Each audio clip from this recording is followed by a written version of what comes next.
Hà ông từ lẹ vi tầng mà vi hiền à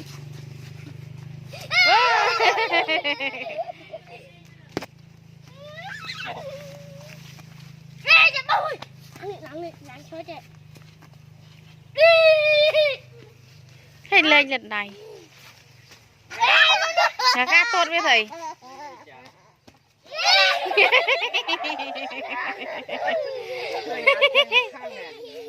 cái cá to đi khăn vậy nè còn to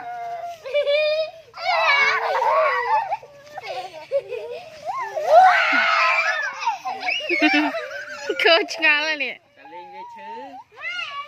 lên chứ bị chưa mà